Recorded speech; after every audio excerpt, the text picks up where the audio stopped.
can be very intimidating. So I go in there and I'm like face to face with, I'm like the size of a 4-year-old. I'm not kidding. So, and I can talk to them face to face, and they have it. Usually they shock me because they have like a few questions and they're over it. Whereas adults want to ask question after question after question. Really? So why are you like that? And I say, well, you know how you have red hair and you have glasses? Well, I'm short and I'm a little person and God wanted me to be little. And they're like, okay, let's go play Barbies. Welcome to Meredith for Real, the Curious Introvert. That's me. I'm Meredith and I collect people. For real.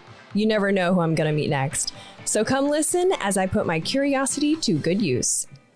Every week, I'll introduce you to someone new and we'll talk about ways to stay curious and grow.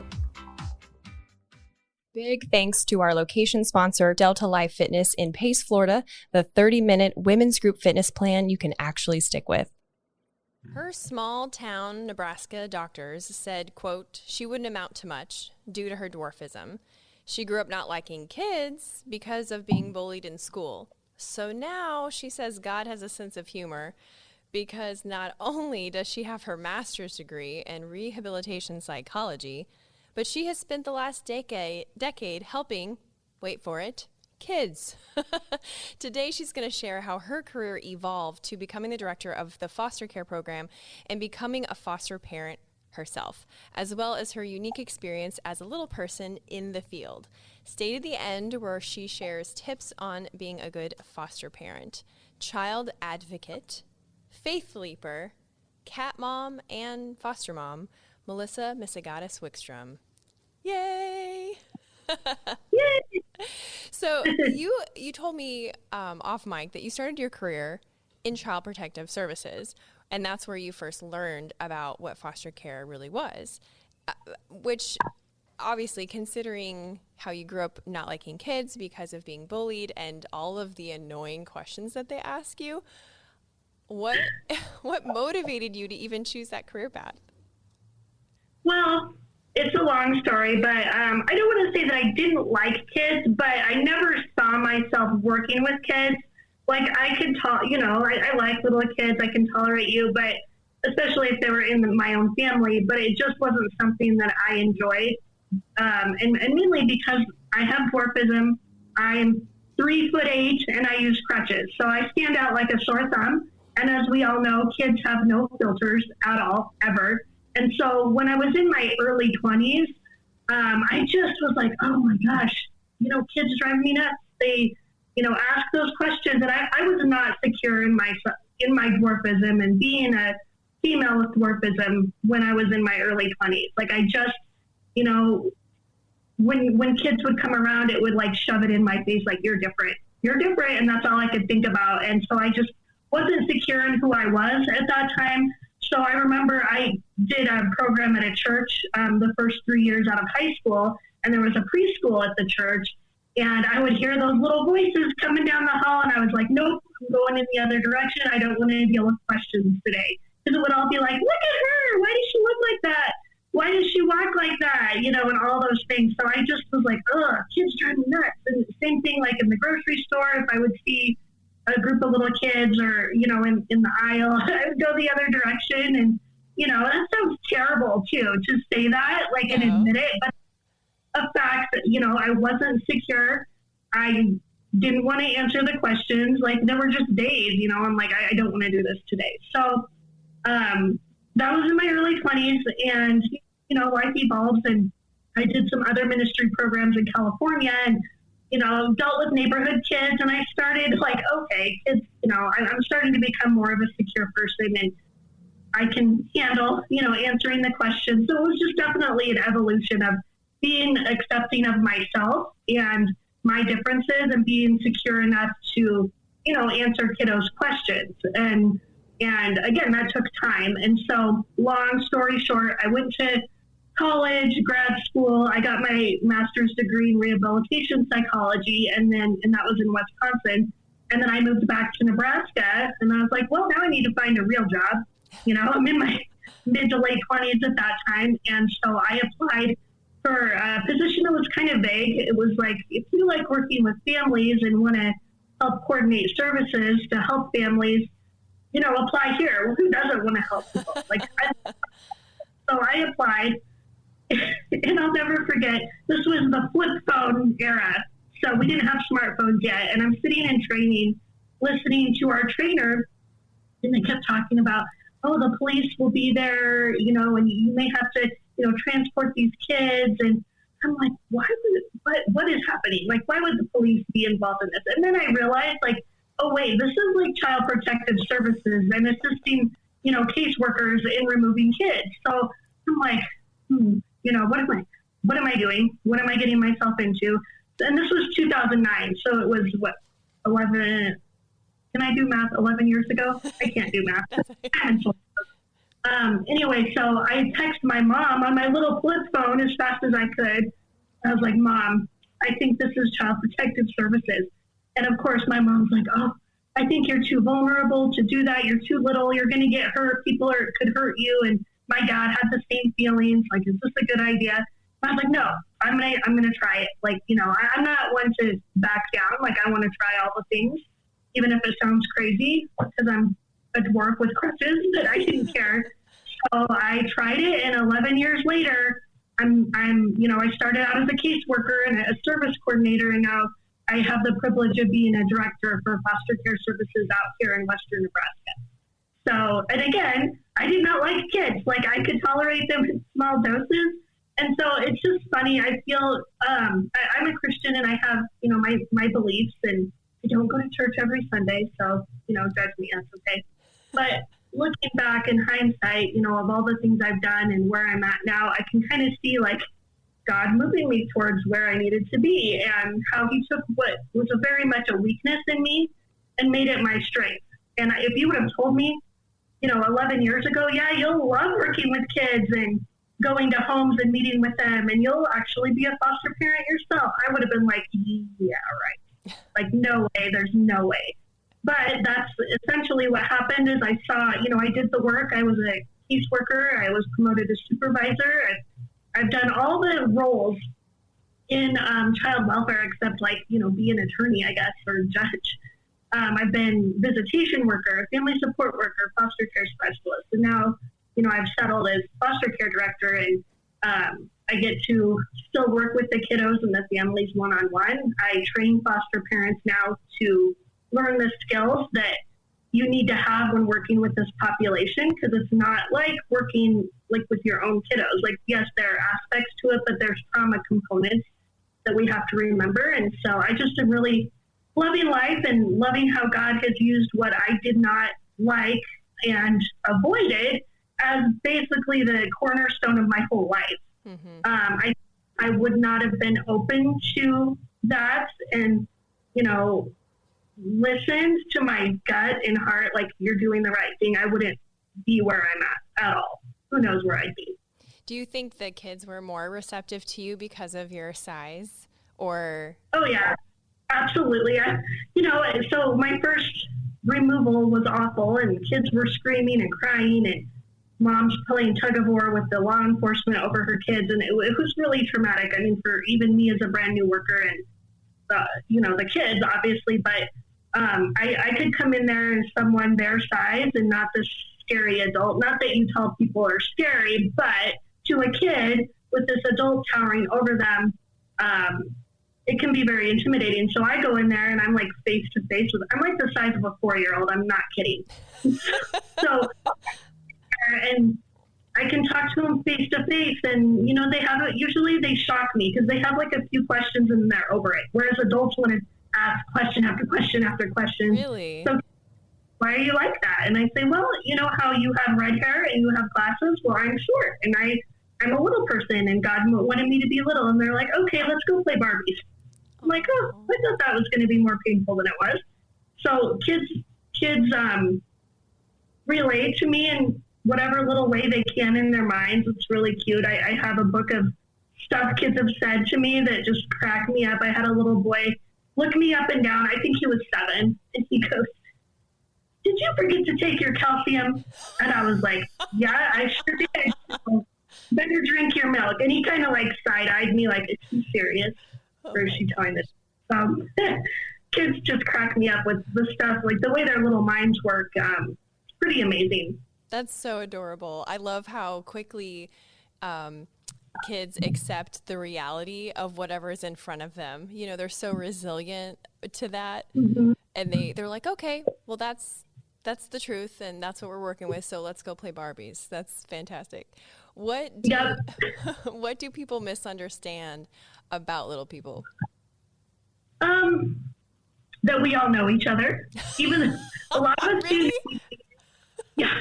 Yeah, a lot of us do, but I mean, I'll go places and someone will be like, yeah, I knew this person in California or New Hampshire in a Walmart. Do you know them? And I'm like, no, probably not. So the one that we all know each other too, that I guess there's just, the midget is acceptable. I guess there's some little people that are okay with that term, but the majority of us are not. It's very old school, like archaic and very derogatory. So, we're not okay being called midgets. Most of us are just living our daily life, like, doing our thing. A lot of my friends are very educated and in very amazing jobs with families, and we just want to live our lives. And, it'd be nice to go to Walmart and not have every head turn, but that's never going to happen. If it was like because I was so hot and that's why heads turned, awesome. But I'm pretty sure because people have never seen in Western Nebraska, they've never seen a little person. I joke that I'm like the most diverse thing out here. Yeah. When you told me you moved from Omaha to rural Nebraska, I was like, I'm sorry, what? You did what?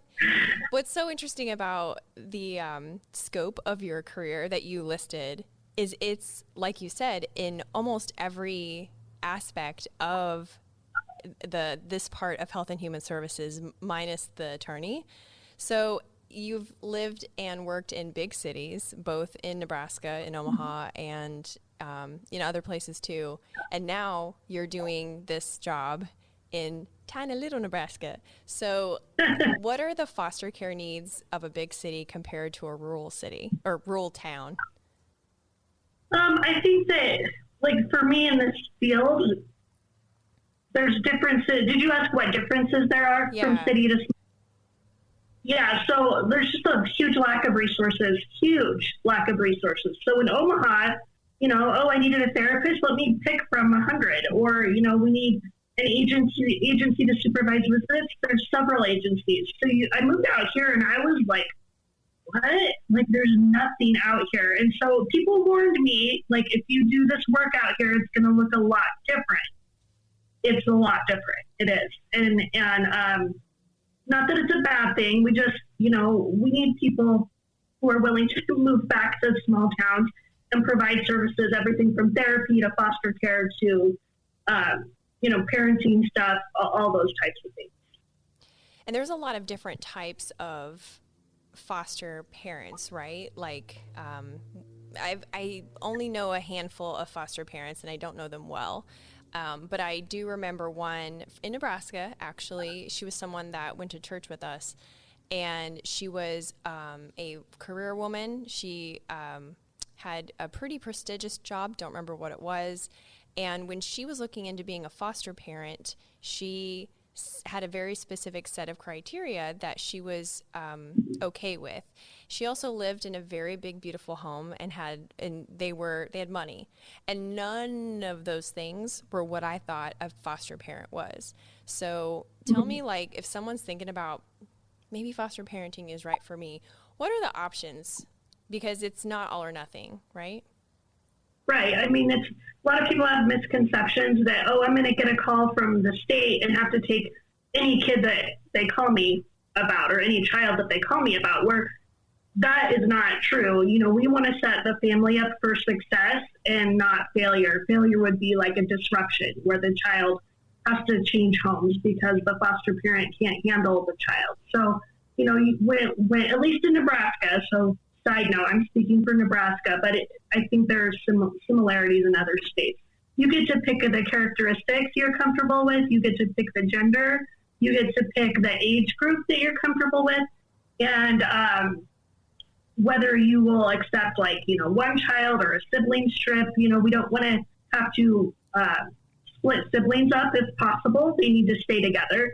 So there's just lots of different choices that you have. And then, if let's say you do the licensing process and all of that, I would call you, with what child is presenting and, describe them to you as a foster parent. And then you can decide, oh yeah, I'm willing to take this child into my home, or no, their needs sound a little more challenging than what I would be able to handle. So you do have that voice and choice as a foster parent when accepting kids into your home. And then there's therapeutic foster care, which is like a higher level of foster care of kids with higher level of needs.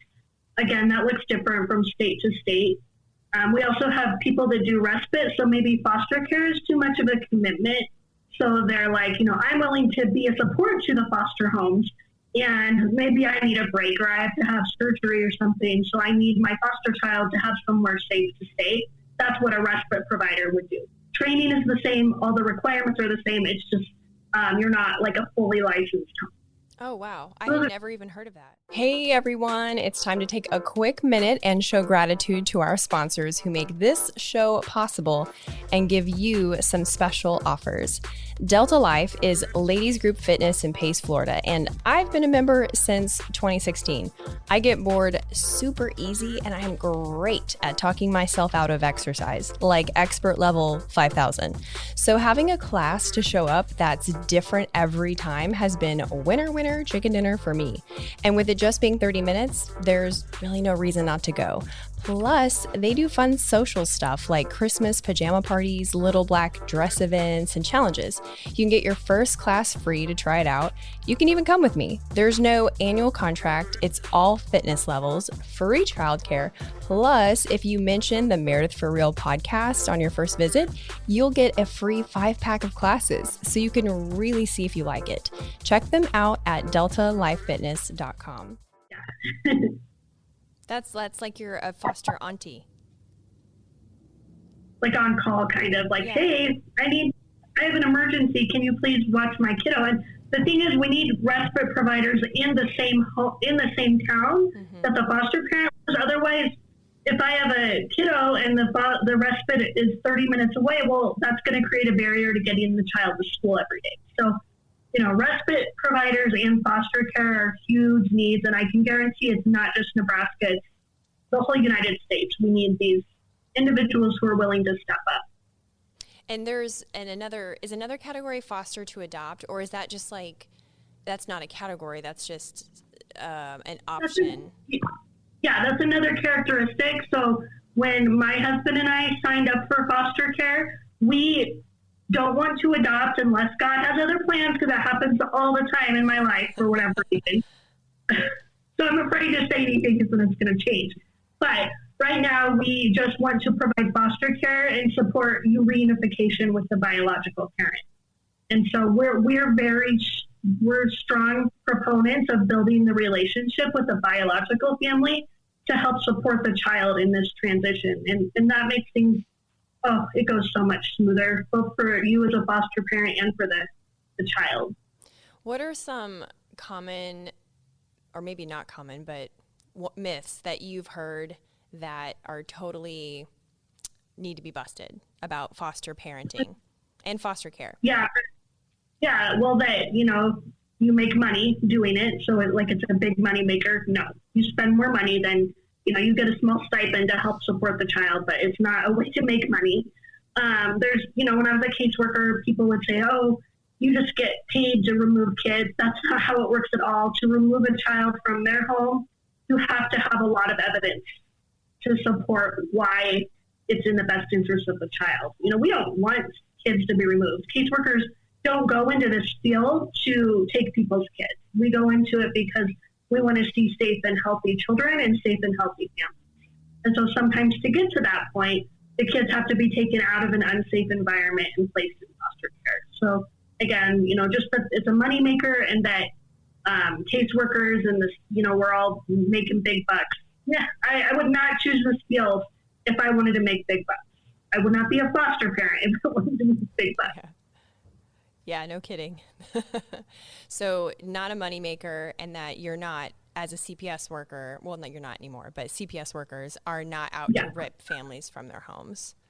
No, we actually, when I was a worker, if we could keep the family intact and put services in the home without having to remove, that's what we want to do. And that's what the federal government, with some legislation that's happened in the past couple of years, is really pushing, is that families first act and keeping kids in their home instead of removing them. Yeah.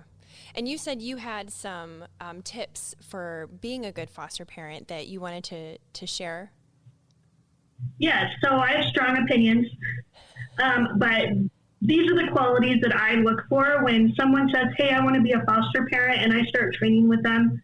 I think you have to be patient. Like, you have to be patient. You're taking on kiddos with trauma who've experienced terrible things and throwing them into a brand new environment. So you need to be patient with behaviors that may arise. You need to be patient with, the bio parents who are trying to get their lives together and make better choices. You have to be patient with the caseworkers and all of the people involved. Like, you're going to have people in and out of your house, other professionals who check in with the kiddo, who take the kiddo to see their parents because they usually have supervised visits.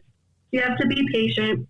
You have to be flexible. Someone who is super controlling and rigid is not going to do well, I would say, unless they recognize that, because I can be a very controlling person and I like what I like, how I want it, but not in foster care. I have to put that part of my personality aside. It's hard sometimes, but you don't have control. You are there to support the child, but you don't have control over the legal components of the case. And you're not a party to the case. And that's hard for some foster parents or prospective foster parents to hear. And so you have to be flexible. And then, obviously basic things like you have to pass a background check at fingerprinting. You go through a lot of training because, again, we want to set people up for success and not failure. Because these kiddos need stability and they need structure and they need routine. They need nurturing. When I've seen people that I feel like maybe they're doing it for the wrong reasons, I see a lack of nurturing. Like, okay, kid has a room, he has food, what's the problem? These kids need love. They need you to be hugging them, with their permission. That's something, you always want to ask the kiddo what they're comfortable with because of the abuse they've endured. But, getting in their lives, that their favorite video game. I went to a training recently where the presenter said, oh, everybody thinks they're nurturing, but a lot of times people aren't. And nurturing is more than just, providing a place to live and to eat and hugs. It's, getting in your child's world and knowing this is their favorite video game and this is why, and this is their favorite cartoon character, and this is, what makes them happy. It's really getting to know the child and not just, I don't like when I see homes that feel like they're just providing room and food. Yeah. Like, that's not going to, no. So again, I think anybody can do it, with those criteria that I've set out, patience, flexibility, obviously pass your background. You have to have a big enough home to do it. There's square footage requirements. But I think if you're willing to try to do all those things, nobody is an expert. No parent is an expert. So I am not a parent. I don't have children. So when my husband and I got our first call after training, I was like, oh my gosh, I've done this work for, at the time, 9 years. And now shit's getting real. And they want me to take a kid. And I was terrified because it's one thing to talk about it and something different to get a call at 10 o'clock at night and have to take a little boy. And we did. And it was, oh my gosh, it was amazing. He was scared and I was scared, but I should not just show it. But the next morning, we have animals in our home. And the next morning he jumped out of bed and he's like, Melissa, the kitties all slept with me and now I feel better. And I was like, oh, we can do this. Okay, we can do this. And, it's been awesome. And so the last 2 years, my husband and I have had 5 kiddos in and out of our home, whether it was for a day or several months. And so we never really know what we're going to get. I feel that we've actually surprised ourselves where because of my disability, I don't take kiddos that are not independent. Like I need them to be able to, be potty trained and dress themselves and stuff. But I'm thinking we'll take, 7 on up, and teenagers scared me a little because again, I've done this work, so I know what that can look like sometimes. And so we've surprised ourselves where we've had taken placement of teens, and it was amazing. There were challenges just like with little kids, they just looked different. And so I was really proud that we've grown even in our foster care journey, taking placement of kiddos with characteristics that we didn't think we would in the beginning. And now, we've kind of realized, we can do this. Well, then let's try this. And I will say placement for teenagers is such a need. Like out here in Nebraska, what happens is we can't find placement for these kids, so they get sent to Omaha.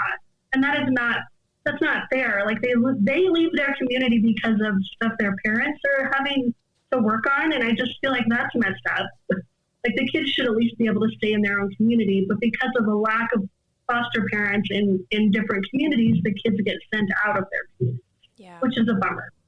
And that's not something that you even think of, all of those things.